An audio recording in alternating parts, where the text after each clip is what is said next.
Deadlock was made public back in August 23rd of 2024, and it was very popular at the time, amassing a player count that most games could only dream of. Considering that this game has no trailers and purely relied on word of mouth and guerrilla marketing in order to achieve this impressive player count. And honestly, most impressive of all is the fact that this game is very far from being finished. Okay, what the is Shiv up top? Hello? It's in its super early alpha phase, if I had to put it bluntly. But despite that, it had a boom of popularity, and its continued growth seemed inevitable. Or does it? First, some context. This game is made by Valve, headed by the developer IceFrog. He's the guy behind Dota. In other words, the father of all MOBAs. This game is also made by former developers from Firewatch and Risk of Rain, as well as other potential game studios that we are just not aware of, and of course the other Valve developer veterans. Deadlock was supposed to be the MOBA shooter hybrid poised to take the competitive gaming world by storm. Wait a minute, something is a little off. Anyway, just look at this quick compilation of different people playing the game for the first time and you can see their reactions, the genuine excitement in their faces, and how they all agree that this game has extreme potential and could easily take over the competitive gaming landscape. I'm playing the super secret new Valve game, Deadlock. With over 100,000 players, this playtest is already bigger than most games have ever been and will ever be. This is gonna be the next big thing. Unironically, like 2020 Valorant. This game is insane. Like the amount of depth that this game has is crazy. How complicated this game seems like it's gonna be is gonna be insane. Like the skill ceiling is gonna be through the roof. Yeah, this game is gonna easily, and I mean easily, take over in 2 years when it comes out, for sure. Deadlock is the only game I've ever played that makes me want to quit Overwatch. Like, I'm genuinely considering it. Like, I am so deadass. I was planning on grinding, and then as soon as it comes out, I was going to all in on it. The more I play this game, I realized that this kind of sums up everything I want in a game that I want to make content in. It feels like an endless depth in stuff I can dive into, teach people, theorycraft, and have fun with. And it really like reignited that feeling I had when I started streaming. You could see that Deadlock's future success and potential was pretty much laid bare and was pretty straightforward. Or at least it would have been. Because I've been seeing some rather troubling signs lately. Namely, despite its initial success, the game's player count has been steadily dropping ever since its public reveal. There seems to be no growth whatsoever. The trend is just ticking downwards, constantly. On a personal note, I myself haven't played much of it lately. Admittedly, that also might be because I've been getting a fighting game / Tekken addiction lately.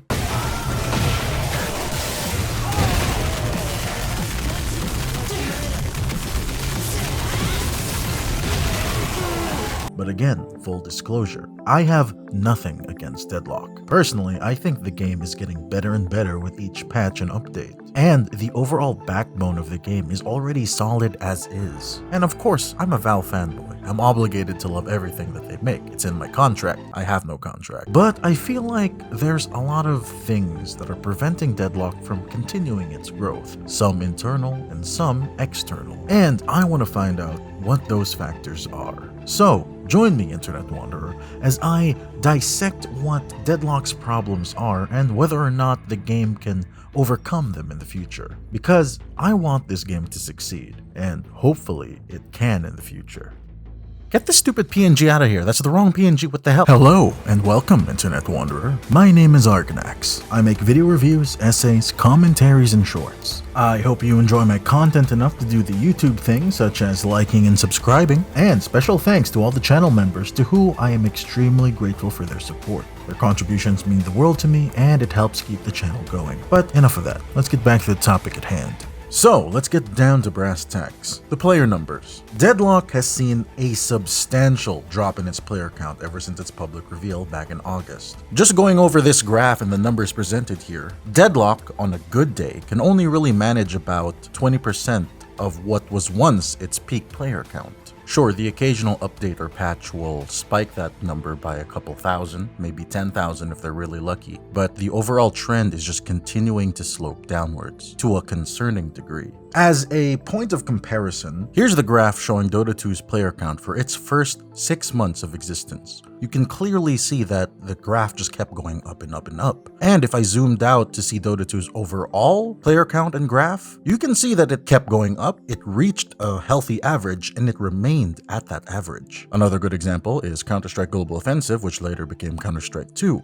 It definitely took a bit longer for it to gain its average player count, evidenced by the fact that the graph took a really long time to really start averaging out, but it's the same story as Dota. It reached a peak and then it maintained that peak, with occasional spikes and dips here and there. And whereas obviously Deadlock is a much newer game, it hasn't even technically existed for a year yet, this overall trend in its early life is very concerning. Now, of course, there's other factors at play here. It's very possible that Deadlock will get all those players back, and more, potentially, especially if the game is fully released. But of course, Deadlock has to get to that point to actually achieve that potential. Because as it stands right now, it's just this decline is much too worrying for me. In other words, I don't want Deadlock to be another typical live service game flash in the pan. Because in isolation, it isn't. The game still gets regular updates. For example, the Hero Lab mechanic that they introduced a while ago, letting players playtest very incomplete characters and new heroes. So basically, in other words, if you play Deadlock, you are essentially acting as a beta tester for this game. And as well, you can also tell that these developers really care about their game.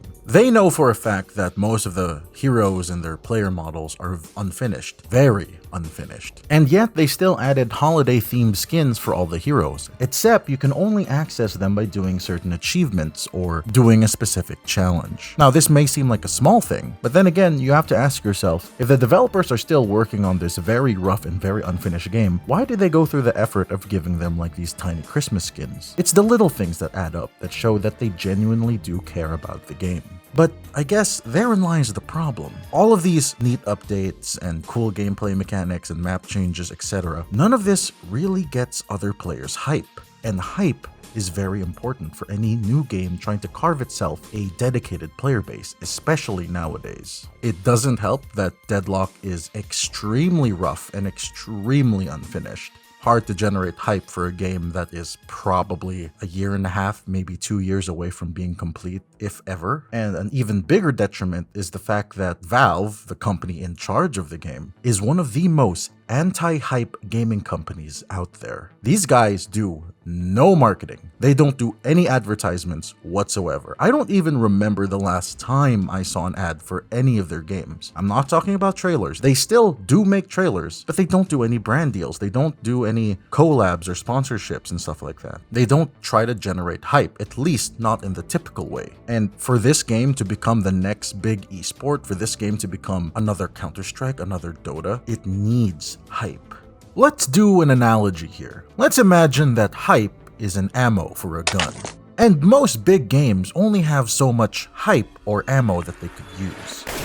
And in the case of Deadlock, it used its first shot during its public reveal. And everything after that public reveal back in August, Deadlock has pretty much just been riding the generated hype since that day. Unfortunately, that amount of hype can only take the game so far. No matter its quality, no matter its potential, people need more. And after the game was revealed to the world and to the public, it exploded in popularity for a couple months, but then other things came and went, and gradually the game faded, not necessarily into obscurity, but it's getting there pretty damn quick. So that's the first shot. But like I mentioned before, I think Valve has 2 more for Deadlock. The second one is a little more straightforward. It's Valve fully releasing the game. This one's a no-brainer, of course. When people finally see that the game is completely finished, completely polished, people will come back. New players, old players, and everything in between. The full game could potentially have other game modes, casual game modes, custom player-made game modes. And as much as I wish this wasn't the case, when the game fully comes out, I know for a fact that it's gonna have cosmetics and it's gonna have a battle pass. And unfortunately, those things sell, and they sell a lot. So the game with full features and all the bells and whistles required to make a live service really stand up on its own, when that happens, I can truly see the game getting a massive resurgence in terms of players. Somewhat related to this, I wouldn't necessarily necessarily call this another shot in the proverbial hype gun. This next point I'm gonna bring up can be, let's say it's your melee knife in case if your gun runs out. This gun hype analogy is really falling apart, but I'm stuck now. If Valve wanted to get some more players to hop onto Deadlock, without necessarily releasing the game fully yet, one thing they can do, think of it as a pseudo or semi-burst of hype, is release the game for free. And when I say free, I mean like free to access, because right now the game is still invite only. So if Valve wanted to get a tiny burst of players into the game, just make it completely free to access. No invite necessary. Again, this isn't necessarily a full-on hype shot or hype ammo in the ammo in the hype gun. Jesus, I really should have thought of this analogy better. But yeah, this isn't a full-on point, but it is something that Valve can do if they just want to get a little tiny burst of players into the game. And finally, as far as we're concerned with this whole hype ammo thing, is the fact that Valve should definitely make trailers and try to build up excitement for the game whenever it does come out.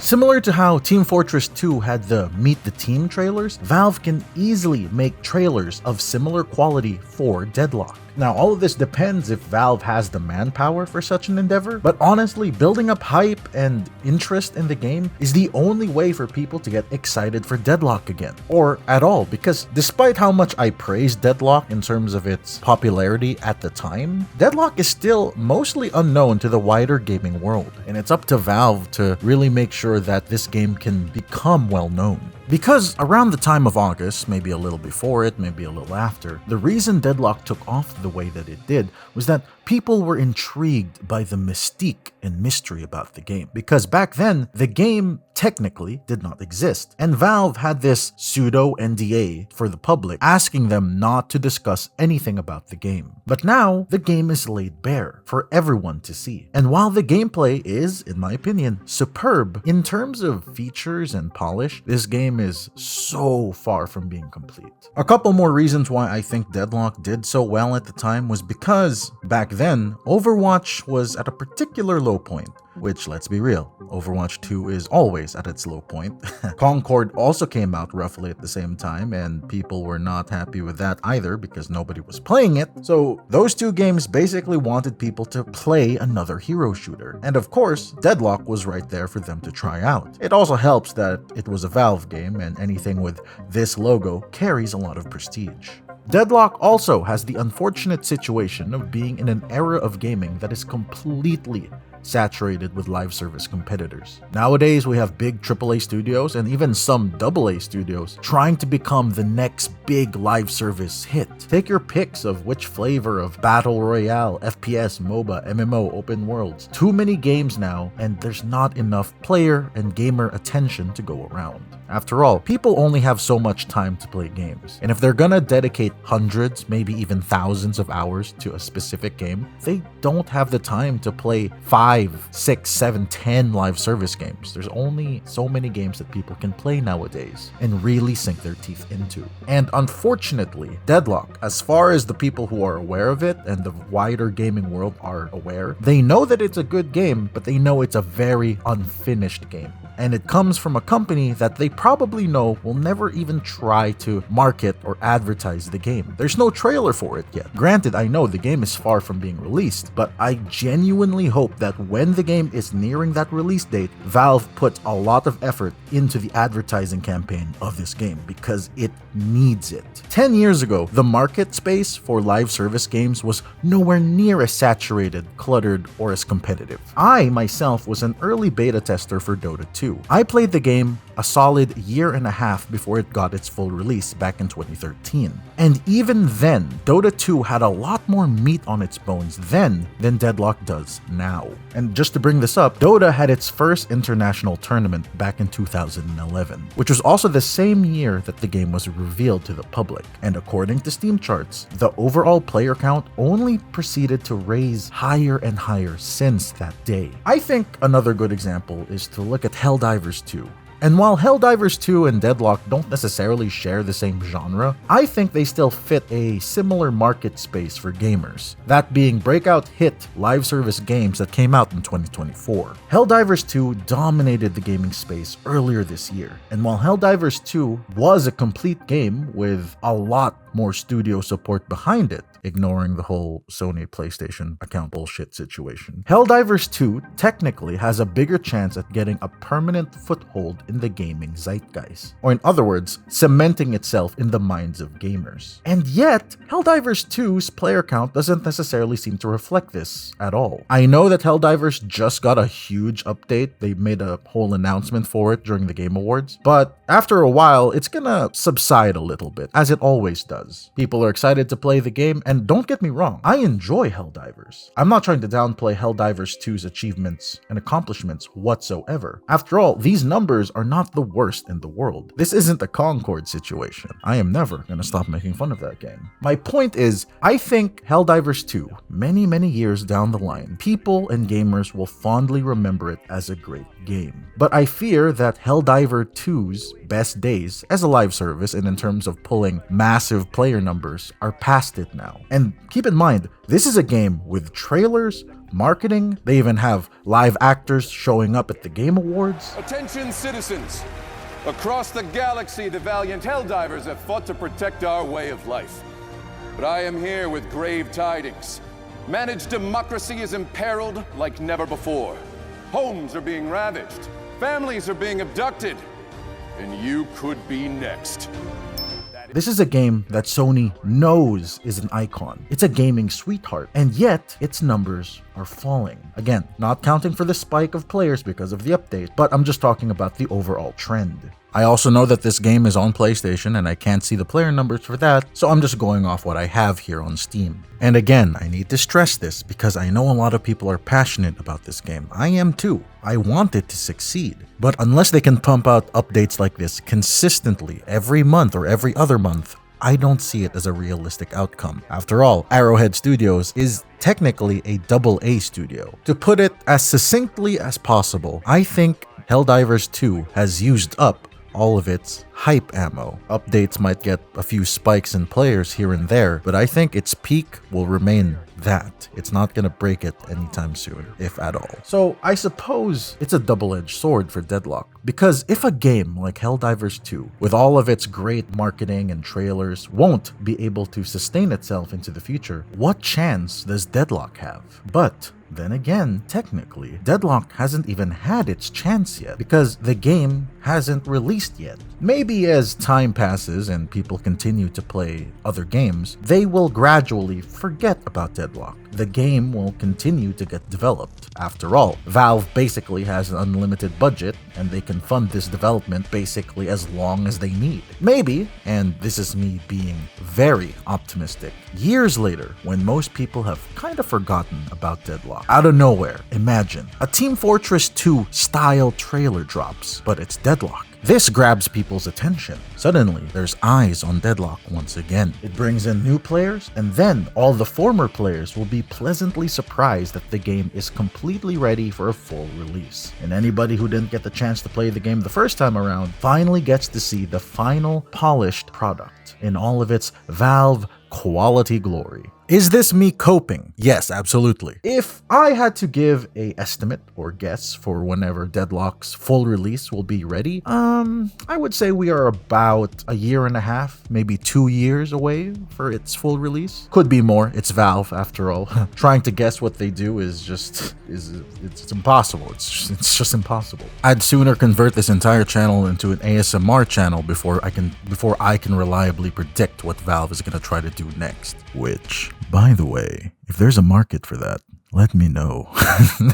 So while most of this video is me talking about my concerns about Deadlock's current position as it is right now, I know for a fact that its potential hasn't been tapped yet. It hasn't had a chance to spread its wings, and I know for a fact that if there ever was going to be a company that would cultivate that potential, it's going to be Valve. And I, for one, cannot wait for that to happen. Apologies again if this video was a little negative. I don't want this video to come off as me being some doomsday prophet for Deadlock's fall. I think the word the kids use nowadays is gooner. Oh shit. I mean doomer, fuck. Everything I say in this video comes from a place of concern for this game, as I want more Valve games. God knows we don't get enough of those anymore, right? Gabe, why wasn't Half-Life 3 announced at the Game Awards? You had the perfect opportunity. The entire event was just one big Half-Life 3 blue ball fest. Come on, Gabe. So maybe at the end of 2025, early 2026, that will be the time for Deadlock's comeback, and I cannot wait to see what this game has in store for us. Thanks for watching, Internet Wanderer. Do the YouTube things.